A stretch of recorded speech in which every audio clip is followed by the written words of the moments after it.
Welcome once again, all you shouters, to another episode of the Go Shout Love podcast. I am Seth Carnell, and I'm very, very blessed to bring a great conversation to you with Charles and Alexia, who are the parents to Isabella, or affectionately called Belly. Isabella was diagnosed at age 1 with CDKL5, which is a very rare genetic disorder, and she suffers from uncontrolled epilepsy. She has a feeding tube, is non-ambulatory, and also non-verbal. I want to start this episode by calling out something that Alexia says in our conversation, and for context, she's talking about trying to get answers and possible solutions for her child during a time of searching for a diagnosis. You will hear her say, quote, "I don't stop. I can't." If you've listened to this podcast before, you've probably noticed a common characteristic amongst these families. They demonstrate unconditional love for their kids.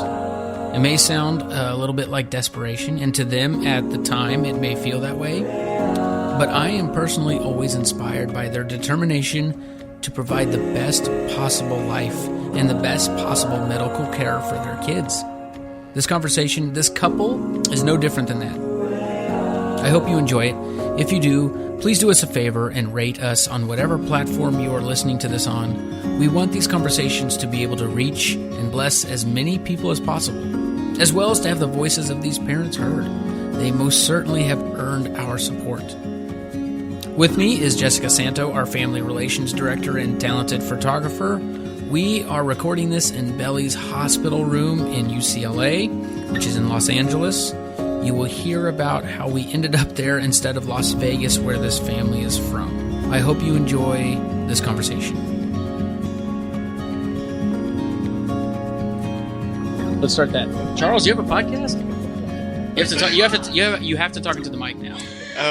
Yeah, something like that. It's still in the works, but it's nothing this special. What's it about? Pointless fantasy football. Oh, that's not pointless. There's some legitimate argument there. Yeah, I mean, I enjoy it, and my group of friends. Is it just you? Do you just sit in a room talking to yourself about fantasy football? No, I've got a twin brother, and we've also got a buddy Brad, and so the three of us will sit down. And we don't even have a name yet. So, yeah, I wouldn't call it much of a podcast. We're still deciding. But do you actually post it? So we've posted one on SoundCloud and just shared it with our friends, but it's not public or anything. Is there a name to it? We should give you some free marketing here. So we're deciding between the fantasy guys, the guys that talk fantasy. The fantasy guys. Yeah. We may need to rename that. Well, I'm on board with the fantasy triple option just because I feel like it's a little unique. And if you, that's fair. Yeah. So I'm glad we got that in there. So you guys you're from Vegas, correct? Yeah. But we're currently in UCLA. Where are we? We're in Westwood. Yeah. In Los Angeles, California. It's been a journey. So tell us a little bit. Ronald Reagan. There is more than one UCLA, Seth and I found out. UCLA Hospital, yeah.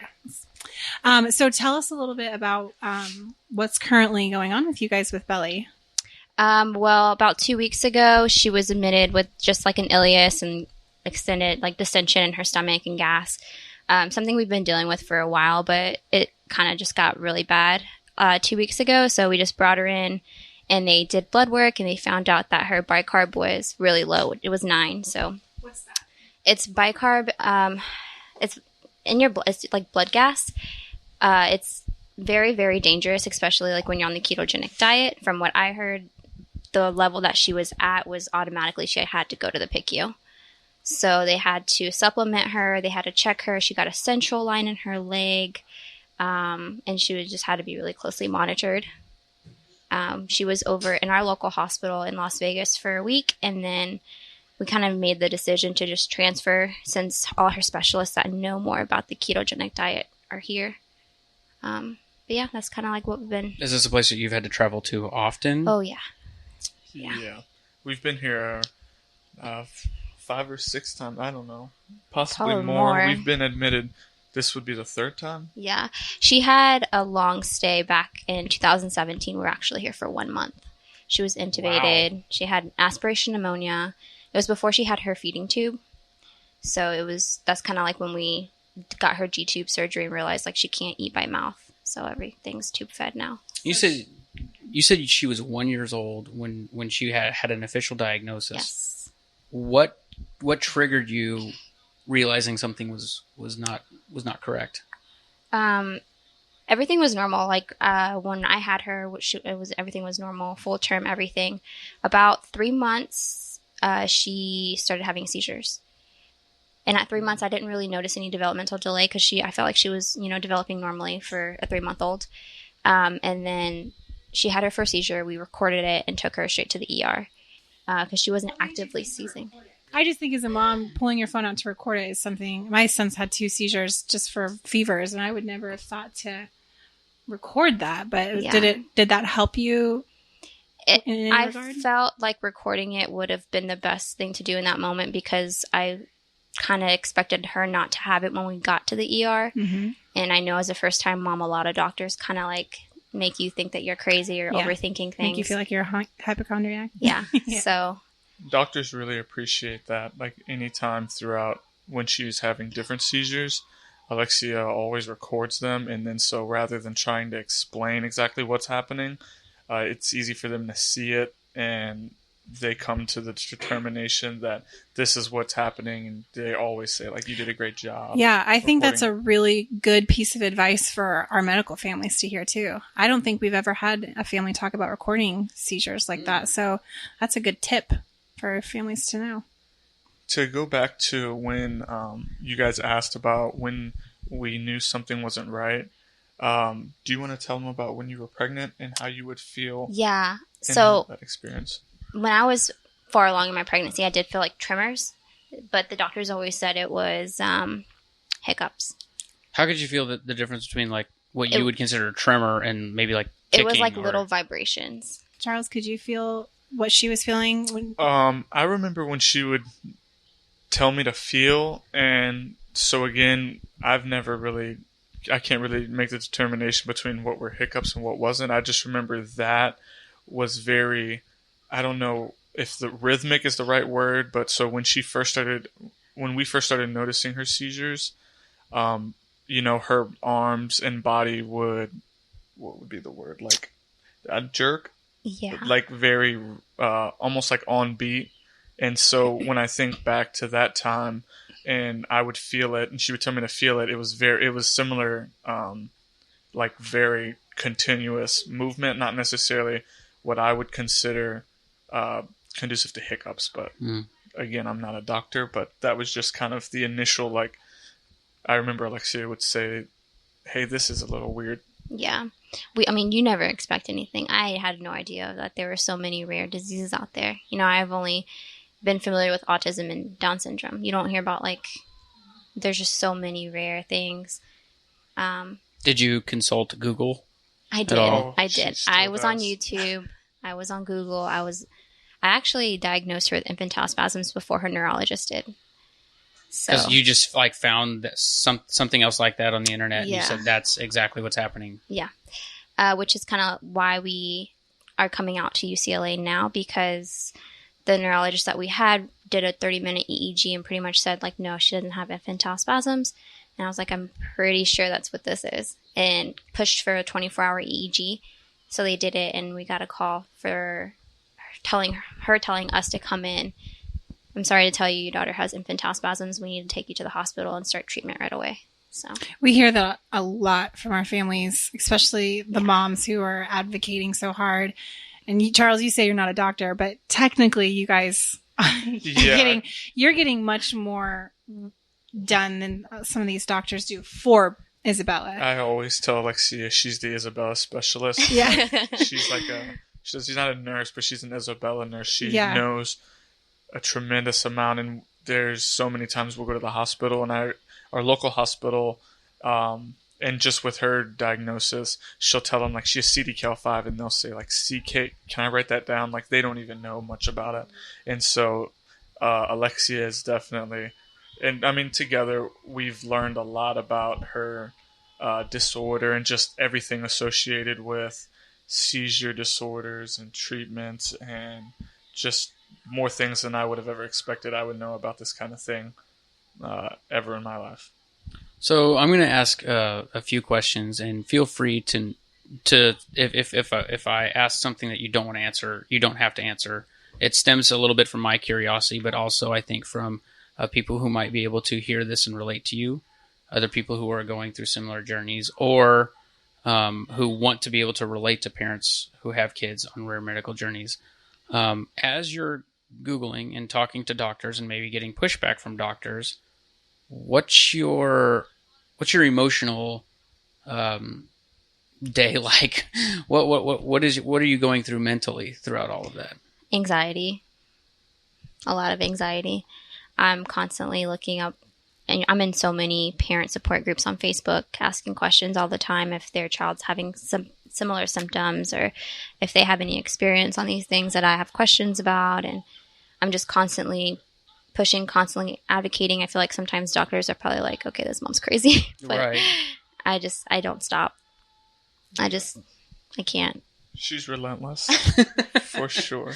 If she doesn't get the answer or a clear answer or what she's expecting, she's going to continue to ask questions until she feels like she's addressed. I'm assuming you could have predicted that when you married her, right? Not to the extent that I've noticed, but she does a really good job. And I'm a little busier, working, doing other things. And so she's just, I go back again to the Isabella expert. And so like if she says something that she thinks is going on or a treatment plan or anything like that, she's going to know more about it than I will. And so, I trust her that she's always advocating for the best for Isabella. Now, I know the answer, but I know a lot of people don't listening right now. But what is it that you do, Charles? I'm in the Air Force. I do, just in simple terms, construction. That's but putting it plainly, airfield construction. What's your rank? Air Force. I'm a staff sergeant. Okay. Yeah.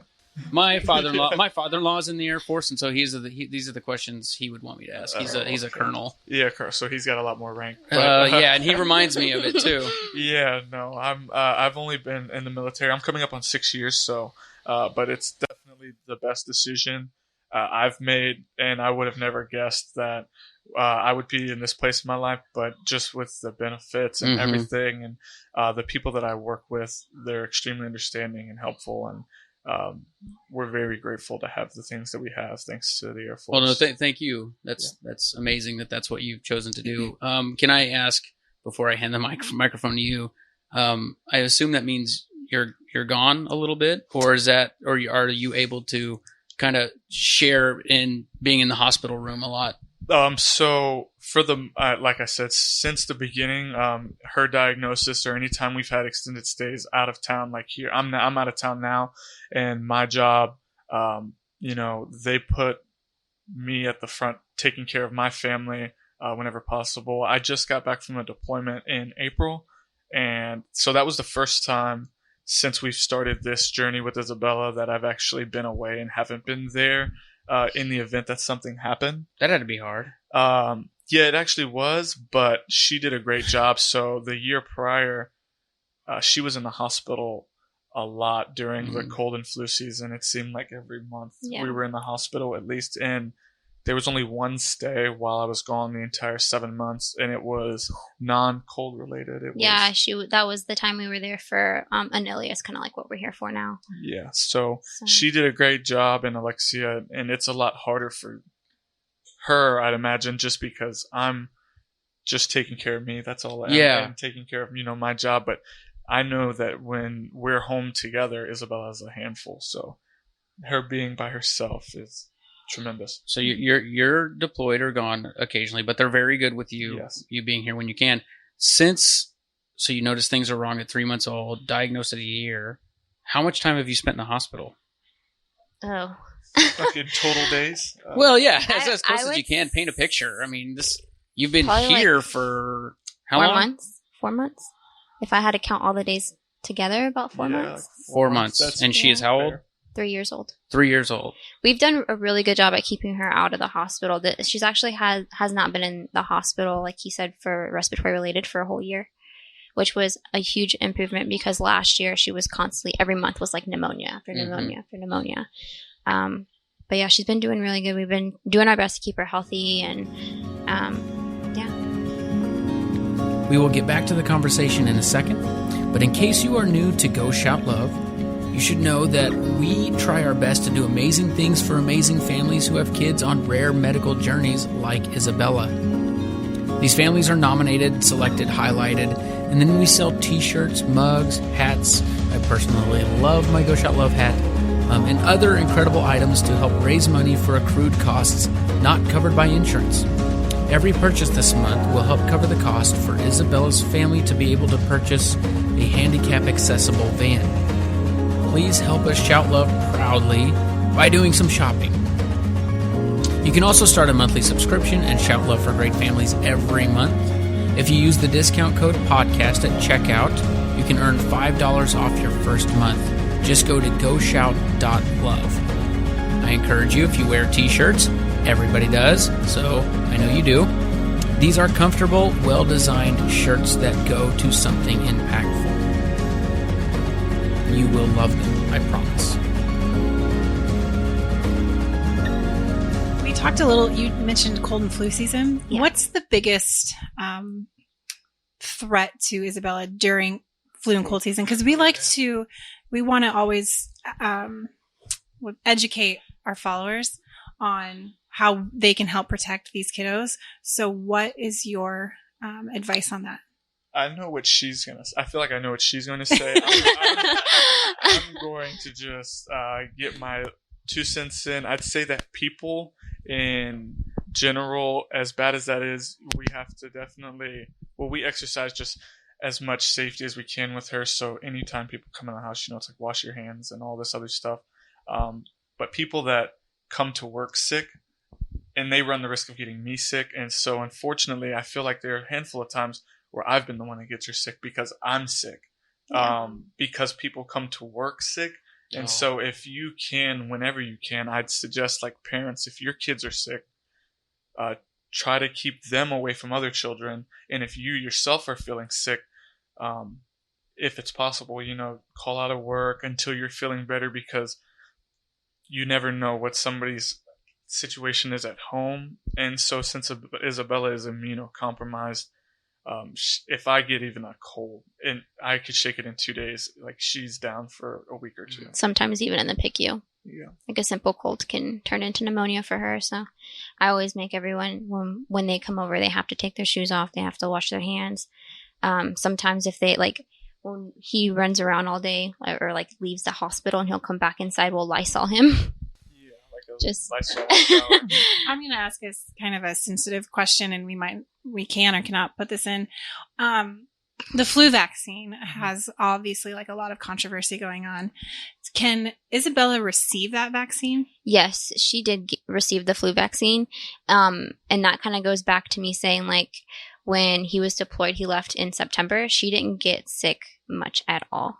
Wow. That time. So we're definitely going to continue with the flu vaccination.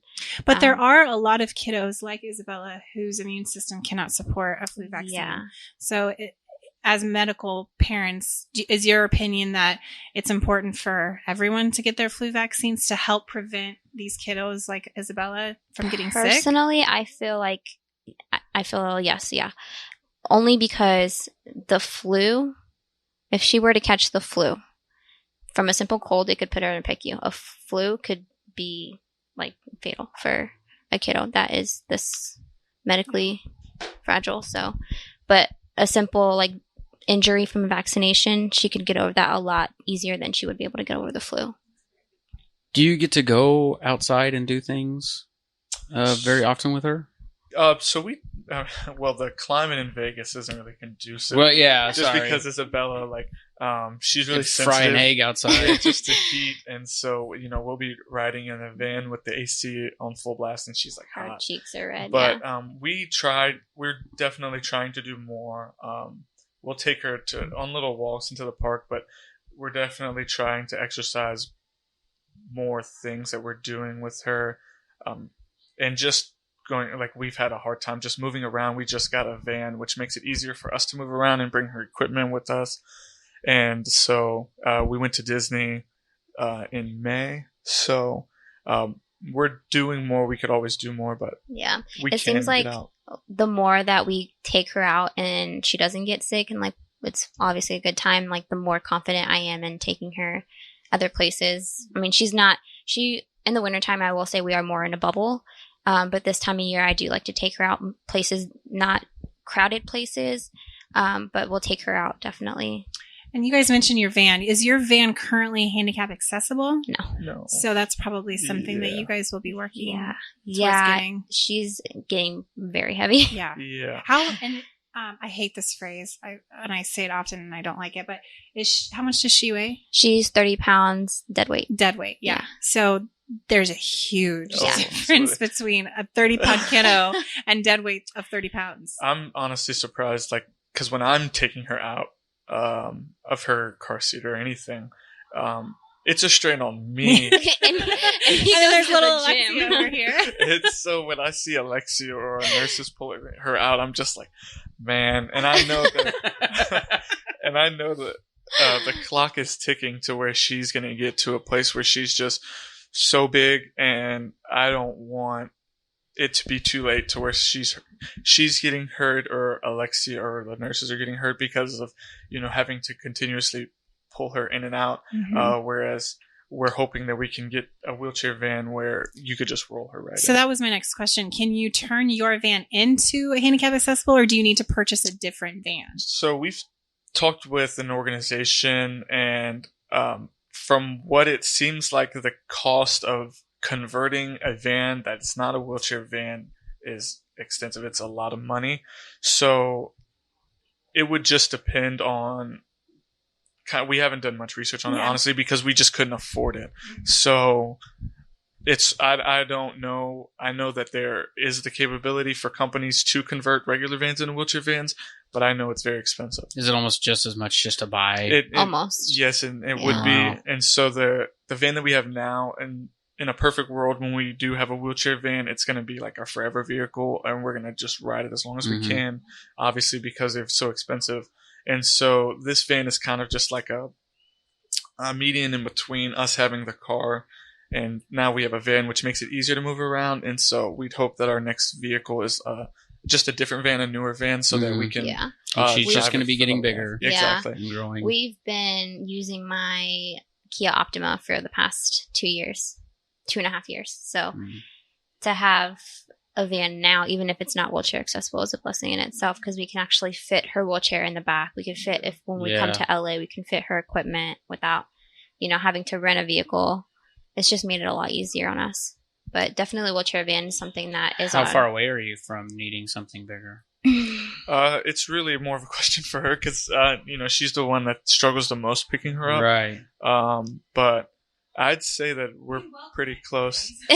Yeah, it's pretty close, because Alexia's not very big, and so it would make the most sense that we could make the most of the equipment that we do have in the wheelchair and its ability to get into the van and come back out, because like we said, we had this nice wheelchair, and we were having to bring around her stroller wheelchair just because the other one could not fit in the Kia. Her wheelchair now currently doesn't fold. So And she has two types of wheelchair. She has a stroller wheelchair, which is the one we've been using for the past 2 years, and she recently just got a wheelchair. So that one doesn't fold. So we would definitely need something that we can just kind of and Alexia, when she goes by herself, she can't even take the wheelchair, because when I go somewhere with her, I can pick the wheelchair up and put it in the back of the van, and pick it up and take it out, but she's not strong enough to actually pull that one out. I'm strong enough. Sit down, Charles. She's strong enough. I'll have to see it, but so she uses physically. It's a strain just because it's so. Maybe awkward. we should just have you stop right now. Let's move on. He's done enough talking. That's fantastic. You guys seem like you're a great couple together, not only as parents, but as the two of you, with you being in the military and you constantly needing to be at Isabella's side and in the hospital. How do you guys maintain the marriage? I got personal really quickly. Yeah. Oh, wait. Do you want to answer? Patience. Honestly, we really can't take things too seriously, and we kind of just have to roll with the punches, especially, living this lifestyle of hospital admissions and not knowing what to expect. I mean, you guys are here, for example. We were not expecting this to happen, but it's just kind of one of those things where we just gotta stick together. We're a team, so. Yeah, early on, it definitely, once she took a turn and we were just in the hospital all the time, our life as well as our marriage was just 100% Isabella. And so we had our struggles where it would seem like it all just kind of stemmed from it doesn't feel the same between us, but it's just because our life was 110% Isabella. And so just on top of all that stress and, that's just all you think about when you wake up. It was hard for us to really focus on each other, and just with her getting better, and us just getting treatment and more answers and our ability to handle it, it's just something that we're continuing to, it gets easier. I do feel like we kind of handle things a little differently too, and we just kind of have to let each other handle them differently. Because if one of us gets upset about the way the other person handles, then we start to resent, and we can't. You gotta just... But it's good that you know that about each other, right? Yeah. I tend to get a little bit more emotional with everything, but that's just because, honestly, my anxiety with this lifestyle, not knowing, what tomorrow holds, but I try to stay positive with everything that she does go through, and just to be her advocate. How do you do that? This obviously, positive? Yeah. And once again, this is a question you don't have to answer. This is probably not what you guys pictured when you chose to have kids. How do you keep your spirits up? How do you find the joy in the day-to-day? Honestly, because, I'm very spiritual, very religious, so I have faith that, she will be better. She's just come such a long way, and we have a nice community of other CDKL5 families that we've been able to connect with, and they kind of give us hope, and, we just share our stories with one another, but honestly, it's just her strength. Yeah. She's very strong. So. I'd say that was the biggest thing for me. I found it very difficult to feel sorry for not necessarily myself, but I'd be upset with everything that she's going through, and then I look at her and she's not fazed by it. And so she, the way that she handles everything, she would be hooked up to a million things, and, she would still find it okay to smile, and she's the one getting poked and uncomfortable, and I'm not going through any of that. I'm just having to feel sorry. That's just, or I guess for her is what it seemed like it was, and she's not feeling sorry for herself. So I find it selfish for me to feel sorry and upset, and so if I can be happy and she can be happy, regardless, it's gonna be. That'll be all right. And again, we've got a good support system of people, other families, or, friends of ours who are constantly asking about her. Yeah. And when people do that, can we do anything for you? Or they would come visit us when we're at our home hospital. We've got... I can't imagine not having a community in general. I couldn't imagine it even more being in a situation that you guys are in now. Yeah. I'm sure that's pretty much vital. Met a lot of incredible people throughout this journey that have been so supportive. It's hard because we're so far away from family. We're from Florida, so being so far away from family, we don't have that family support, but they come out when they can, and it's always nice when they do. But yeah, we have a little village. There's Mimi in town. And so seeing her, she's got the same diagnosis as Isabella, and she's just thriving. And so I remember that experience. That just was really positive for at least me, seeing her, and she's happy, and you see other families that are going through similar situations. Yeah. So all that in together, That's kind of really all I ever wanted for Isabella, is just for her to be happy. Just seeing her smile. I remember there used to be days where we couldn't even get a smile from her. And I just prayed so much that I just want her to be happy. Just please give me a smile. Please just let her be happy. Just know that she's loved. She's safe. And out of nowhere, this personality just bubbled up. And now she's a little sassy thing and smiles. And she's amazing. She smiled a little bit ago. Yeah. Before she's asleep right now. Yeah. As cute as can be, but she did smile. She did smile a little bit ago. It was an incredible little smile. She's a very loved little girl. Yeah. Yes, she is. And so right now we are in a hospital room, but you may be going home soon. Hopefully this weekend. Hopefully this weekend. Yeah. They have to get her feeding back on schedule, and then. You guys are incredible people, and she's Thank an you. adorable little girl. And I've learned that if my wife says she can lift something, I should just let her do it. Just leave it alone. I hope you enjoyed listening to Charles and Alexia. We definitely enjoyed meeting them and can't wait to see how everyone surrounds them and shouts love for Belly this month. Along those lines, giant shout out to United Airlines, who made this podcast and all of our month's materials possible by going out of their way to accommodate last-minute change of plans for Belly's hospital stay. We flew into Las Vegas to meet her. She had to be taken to Los Angeles. United helped us be able to do that and to get home, which is important. Very grateful to them and their staff. Again, if you would like to start a subscription, go to GoShout.love, use the discount code podcast at checkout, and get $5 off your first month. And then a great t-shirt every month that has a purpose. Please review us on Apple Podcasts or the platform you are on. After that, please keep shouting love. Shout by wearing, shout by sharing with your friends, shout by posting. However you can shout, then I encourage you to do it. Thank you.